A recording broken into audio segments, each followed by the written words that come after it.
Okay, I know, it's a little bit later than from what I promised, but welcome back anyway to part 2 of my closer look into anime Jesus, aka Shirou Kotomine. In this part, we're going to get into what his role was back in the Third Holy Grail War, as well as talk about his abilities and noble phantasms. But first, if you haven't voted for the caster of Red yet in the community poll, please, just do me this one favor and vote for him. We're so close to beating out Atalanta, and listen, if I have to do her next, then guess what? You're all out of female characters to pick from. So don't you think it'd be a nice Christmas present to see an episode dedicated to one of your waifus over the holidays? It's not too late to change your vote if you voted already, you know you can do that, right? So just go ahead and click on Caster of Red for me, please. Anyway, let's talk some more about Shirou, starting with a quick reminder that this is a different timeline from the Fate Stay Night universe. Although we've seen familiar characters like the Ainsburns and the Kotomines, the major differing event was the manipulation of the Greater Grail to summon a ruler rather than the Avenger. Basically, the Ainsburns were planning for years on who the best servant was to secure their victory, and they had narrowed it down to either the Avenger, who they thought would be an absolute beast and just totally wreck everyone with sheer force, or the ruler, who was a safer pick because he'd grant them the natural advantage with his numerous command spells. And you'd think that with an advantage like having a servant who can basically control all the other ones would mean certain victory. Like, he could literally command all the other servants to kill their masters or themselves, easy peasy. But that wasn't exactly how it turned out. You shouldn't underestimate the power of the Nazis. Darnik Preston Yigdamilenia, who we see in the flashbacks, was working with the Nazis to secure the Greater Grail, and he also had the Lancer Finn Makaru as his servant to fight against Shirou in one of the final battles during the war. Shirou obviously won, thus bringing the Ainsburns the closest to the Greater Grail. During this momentary victory, Shirou was able to come into contact with the Grail, which in turn had granted him a physical body over his spiritual one. This is what has allowed him to exist all these years in the real world. You may have thought that his Ainsburn homunculus master would still be alive, but as you saw, that wasn't quite the case. The three major families, the Ainsburns, Tosakas, and Makiris, would have been the ones to take ownership of the Grail, but they were exhausted from the previous fights during the war. So Darnik, who found its whereabouts underneath Mount Enzo, led an invasion with the Nazis to secure the Grail.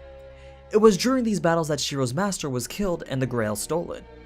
Shirou didn't disappear though. He remained materialized because of his contact with the Grail. Now, this is where Shirou starts to interact with a lot of the characters that we already know from the Fate Stay Night timeline. Shirou Kotomine was the moderator at the time of the Third Holy Grail War, and normally the moderator isn't supposed to intervene while the war is still going on. But Shirou was friends with the Tosaka master and went to go rescue him during the Nazi siege of the Grail. During this, he came across the now masterless Shirou, who tagged along to help with the rescue work. Once that was done, Shirou tells Shirou he's going to go on a journey of enlightenment. Shirou offers to help by granting him a position in the Kotomine family, giving him the name and identity of Shirou Kotomine, the foster son of Shirou. The two kept in contact up until Kirei was born.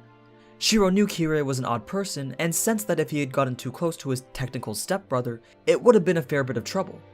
So Shirou kept his distance, only seeing him one more time at their father's funeral. It was after this that Shirou confined himself to the Middle East for 20 years in search of the catalyst for Semiramis, and this was all for preparation for the upcoming Holy Grail War. He was able to find 3 catalysts over the 20 years, but was also given a 4th once he was declared to be one of the masters representing the church in the upcoming war. Shirou had planned for this. He planned for all of it, even the summoning of Jeanne d'Arc as the ruler. Once Semiramis was summoned, he found the other 5 Masters of Red and coerced them into giving him full control of their servants. And the rest is pretty much where Fate Apocrypha begins. So it'd be pretty interesting to see how everything else turns out once the show reaches its conclusion. Obviously, if he wishes upon the Grail for the salvation of mankind, it'll just end the same way that Fate Zero did. But maybe he's accounted for that as well and has a different method of achieving his wish. One thing to note though too is that Shirou at one point in his life hated all of mankind. Remember when he was confronted by Rite about his resolve? Shirou said that he hated everything and everyone. That was because of how willing humanity was to accept their failures and then repeat them. He doesn't see how humanity can constantly refer to life as being priceless, while at the same time snuff it out like it's nothing. So he hated all of it. But rather than bearing this resentment within him forever, he accepted it and lives with it now through his mission to save mankind. Although that's just based on the words that he says, but I think that we should know better than to trust someone as manipulative as him. So that's who Shirou was and is. But what about what he's capable of?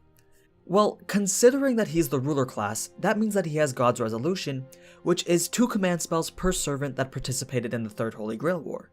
But only 3 in this war since he's only a master. He also has the true name Discernment class skill, which shows him all information on any servant, including identity and skills. Other skills include Revelation, which is pretty much battle instinct, Charisma, which is the natural talent to command an army, and Baptism Rite, which is a type of magic where he links his two noble phantasms together, performs a chant, and causes the enemy to sublimate. He literally kills someone by turning them into a gas. Shiro was also given what's called a spirit board by the church, which lets him see the status of every servant in the war. It's used to track down other servants and determine their identity, or even see if one has been eliminated from the war. Now, almost half his skills come from being a ruler, but if he wasn't a ruler, he'd actually be a pretty trash servant.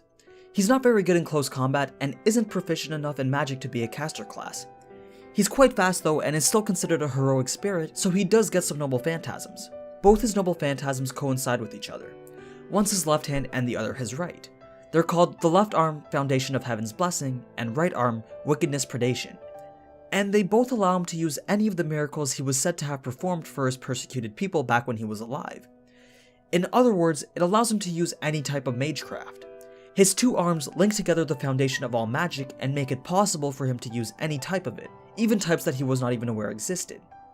Although, using a particular type of magic and mastering them are two completely different things. That's why he's still considered a pretty weak type of magus.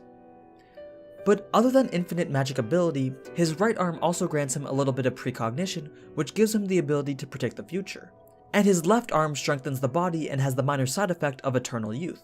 I doubt that needs an explanation, but you can attribute his long and ageless life to this handy side effect. Anyway, that's pretty much everything on Shiro. I'm curious to know how you guys think things will play out for him in the next few episodes, so let me know your thoughts in the comments below. As always, thanks for watching, and don't forget to go vote for the caster I've read in the poll. I'm gonna try my best to get out a news video tomorrow, so we'll see how that turns out too. So until then, ciao.